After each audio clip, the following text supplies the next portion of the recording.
Hello friends, welcome to our channel. तो basically इस video में हम डिस्कस करेंगे BSc honours nursing and paramedical के बारे में। ठीक है, तो वीडियो को एंड तक देखना। 2021 और 22 दोनों जो सेशन है उनके डाउट आ रहे हैं तो वो दोनों डिस्कस करेंगे। दोनों ही स्टूडेंट्स के लिए वीडियो बेनिफिशियल है। ठीक है, तो 2021 का डाउट है कि बेसिकली आपका ओपन राउंड कब होगा या नहीं होगा और क्या क्या डॉक्यूमेंट्स की रिक्वायरमेंट होगी। जो ये तीनों क्वेश्चन हैं वो आपके 2022 के स्टूडेंट्स के लिए भी बेनिफिशियल रहेंगे, इन्फॉर्मेटिव रहेंगे, क्योंकि आगे को आपको भी इसकी रिक्वायरमेंट हो सकती है। ठीक है, तो अभी से इन्फॉर्मेशन होना जरूरी है।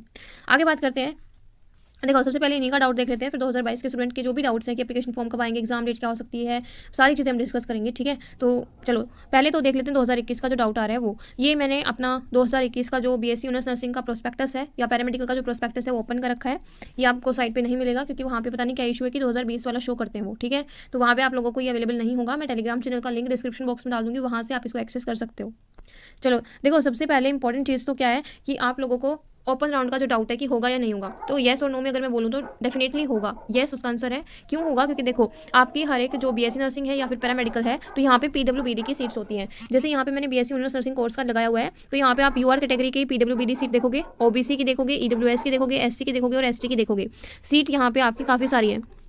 ठीक है, और यहाँ पे मतलब ये अराउंड 35 सीट होती हैं। तो बेसिकली 35 सीट्स में से आपकी ओपन राउंड के लिए अगर देखा जाए तो 30 सीट वैकेंट रहती है। ठीक है, ये तो डेफिनेट है कि रहेंगी ही। तो अब ये होगा क्या कि मान लो कि ओपन राउंड में आपका कोई पीडब्ल्यूबीडी कैंडिडेट चला गया तो या तो उनको मिल जाएंगी, मान लो 5 कैंडिडेट चले गए तो उन 5 को मिल जाएंगी। जो 25 सीट बचेंगी ना वो आपकी फिर जनरल में कंसिडर करेंगे और जनरल के बेसिस पे वहाँ पे जो भी बच्चे प्रेजेंट होंगे उनकी रैंक के बेसिस पे उनमें उनको सीट दे देंगे। ठीक है, तो समझ गए होंगे कैसे मैं बोल रही हूँ। अब एक डाउट यहाँ पे ये क्रिएट हो सकता है कि जैसे मान लो एसटी की यहाँ पे एक ही सीट है। ठीक है, एसटी पीडब्ल्यूबीडी की। अब एसटी पीडब्ल्यूबीडी की एक ही सीट है तो मान लो एक बच्चा वो वहाँ पे चला गया या फिर मान लो पहले ही भर गई वो सीट। ठीक है, ये सीट आपकी बची भी नहीं ओपन के लिए, और एक एसटी का कोई कैंडिडेट है पीडब्ल्यूबीडी वो वहाँ पे चला गया, तो क्या उस एसटी पीडब्ल्यूबीडी कैंडिडेट को एससी की जो पीडब्ल्यूबीडी सीट है वो मिल सकती है क्या, या ओबीसी की या कोई भी पीडब्ल्यूबीडी सीट? तो नहीं, उसको नहीं मिलेगी। उसको फिर यूआर के बेसिस पे मिलेगी। अगर उसकी रैंक अच्छी हुई तो ही उसको सीट मिलेगी। ठीक है, अच्छा, ये आपको समझ गए होंगे। उसके बाद दूसरा डाउट यहाँ पे हो सकता है कि मान लो ओबीसी का कोई बच्चा है और अगर वो लेना चाहे ओबीसी पीडब्ल्यूबीडी की कोई सीट, मान लो बच्चे प्रेजेंट नहीं ओबीसी पीडब्ल्यूबीडी के ओपन में, मतलब 6 सीट है। ठीक है, 6 में से मान लो ओपन में 4 सीट बची हैं और 4 में से एक भी बच्चा पीडब्ल्यूबीडी ओबीसी का नहीं आया, तो जो ये 4 सीटें ये ओबीसी को नहीं मिलेंगी, ये डायरेक्ट यूआर में ही कन्वर्ट हो जाएंगी। ठीक है, तो कुछ कॉमन डाउट से मैंने डिस्कस कर दिया, आई होप समझ गए होंगे। नहीं समझे तो दोबारा एक बार बैक जाकर समझ लेना, आ जाएगा जो मैं बोल रही हूँ। अच्छा, डॉक्यूमेंट्स क्या क्या रिक्वायर होंगे ओपन राउंड काउंसलिंग के लिए? तो डॉक्यूमेंट के लिए मैंने प्रीवियस ईयर वीडियो बनाई थी, वो भी आप चेकआउट कर सकते हो, या फिर मैं एक दूसरी वीडियो बना दूंगी जब आपका ओपन राउंड का नोटिफिकेशन आएगा। ठीक है, अब जो ये ओपन राउंड है ये बेसिकली होगा तो कब होगा? तो बेसिकली ये आपके मार्च के एंड वीक में मेरे हिसाब से नोटिस आ जाएगा कि आपका ओपन राउंड इस डेट को है, मतलब वेन्यू वगैरह आपको दिखा देंगे। ठीक है, अब एक लास्ट डाउट है, ओपन राउंड जो होगा वो क्या इस बार ऑनलाइन होगा? क्योंकि काफ़ी सारे यूट्यूब चैनल्स पे बोल रहे हैं कि ऑनलाइन होगा, तो जी नहीं, ऑनलाइन नहीं होगा। देखो, वो किस बेसिस पे बोल रहे हैं कि ऑनलाइन होगा यूट्यूब चैनल्स? वो बोल रहे हैं क्योंकि आपका जो फर्स्ट राउंड का नोटिस आया था ना उसमें एक बॉक्स करके था, इंपॉर्टेंट करके एक बॉक्स था, उसमें लिखा था कि आपकी जो बची हुई सीट हो जाएंगी सेकंड राउंड के बाद वो ओपन राउंड में कन्वर्ट होंगी। बची हुई सीट्स को ओपन राउंड में कन्वर्ट कर दिया जाएगा, मतलब ओपन राउंड में अवेलेबल रहेंगी वो, और उसमें सब बच्चे पार्टिसिपेट कर सकते हैं। और वहाँ पे लिखा था कि ऑनलाइन ओपन राउंड होगा, मतलब ऑनलाइन ओपन राउंड ऐसा करके कुछ मेंशन था। ऐसा लाइन मुझे याद नहीं है, बट हाँ वहाँ पे मेंशन है ये चीज़। तो जब 2020 का आप देखोगे ना, वही चीज़ आपको 2020 में भी मेंशन की गई है।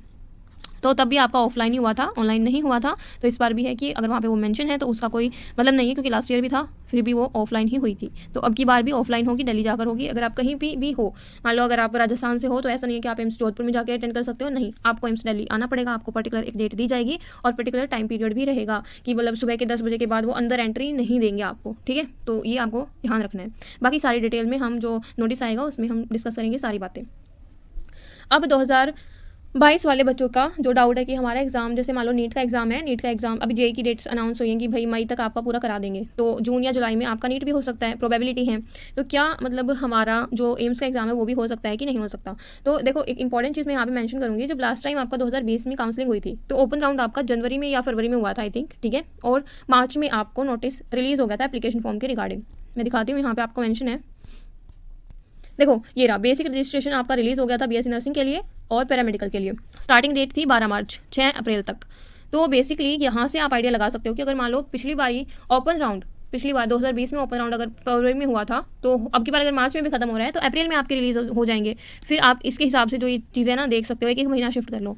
अब यहाँ पे देखो 14 जून लिखा है डेट है एग्जाम की, तो ये हो सकता है, चांसेस है कि ये 14 जुलाई हो जाए या फिर मतलब 27 जुलाई हो जाए, जुलाई के लास्ट वीक में एग्जाम हो जाए।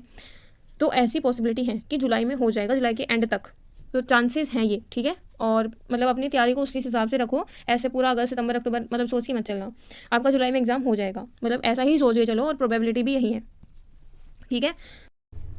तो इसके अलावा कोई अदर डाउट है तो आप मुझसे कमेंट सेक्शन में पूछ सकते हो, ठीक है, या फिर मैं आपको डिस्क्रिप्शन बॉक्स में अपना नंबर प्रोवाइड कर दूँगी, वहाँ पे आप मुझसे व्हाट्सएप पे भी कांटेक्ट कर सकते हो।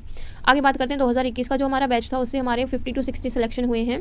तो बेसिकली 4 बच्चों की वीडियो मैंने शेयर कर दी है कि उनकी तैयारी कैसे की उन्होंने, उनकी स्ट्रेटजी क्या थी।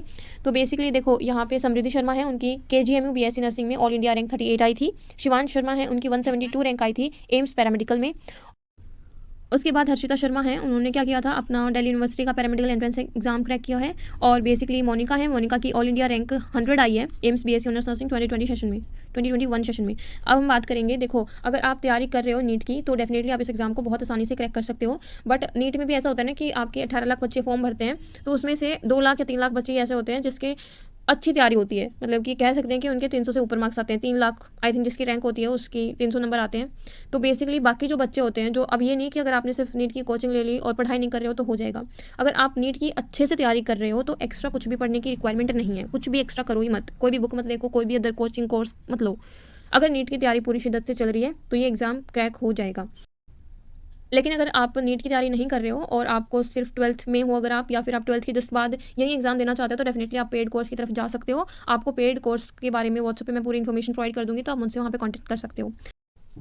या फिर देखो, आप में से काफ़ी सारे बच्चे ऐसे भी होंगे जो कि फ्री टेस्ट सीरीज़ ढूंढ रहे होंगे कि हमें बस एक पैटर्न मिल जाए कि इस तरीके के क्वेश्चन आते हैं तो हम तैयारी खुद कर लेंगे।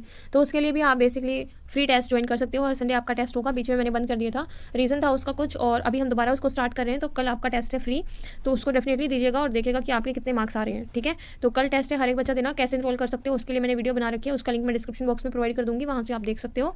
और अगर आप लोगों को कन्फ्यूजन है फिर भी कि हम फ्री टेस्ट एक्सेस नहीं कर पा रहे हैं, तो मुझसे व्हाट्सएप पे कांटेक्ट कर सकते हो, वहाँ पे मैं आपको डिटेल शेयर कर दूँगी पूरी अच्छे से। फ्री क्लासेस के बारे में बात करें तो कि AIIMS BSc nursing and paramedical के लिए फ्री क्लासेस यूट्यूब पे स्टार्ट कर दो, तो बेसिकली वो भी मैं कर दूंगी अगर बच्चों का अच्छा सा रिस्पांस आया तो, ठीक है। तो कमेंट सेक्शन में मुझे हर एक बच्चा बताना कि कौन कौन फ्री क्लासेस चाहता है। मतलब अगर हम वीक में फिर 2 क्लासेस इसकी रख लेंगे, क्योंकि मैंने MNS का तो बोल ही रखा है, उसकी क्लासेस हम 15 मार्च के आसपास स्टार्ट कर देंगे। तो डेफिनेटली यार देखो, जो सीरियस है वही मैसेज करना कमेंट सेक्शन में, क्योंकि फिर वो रेगुलरिटी मेंटेन करनी ज़रूरी है एक बार बोलने के बाद में, ठीक है। तो डेफिनेटली फ्री क्लासेस के रिगार्डिंग में मेरे को कमेंट में हर एक बच्चा बताएगा, और अगर कोई क्वेरी है तो वो भी आप मुझसे पूछ ही सकते हो।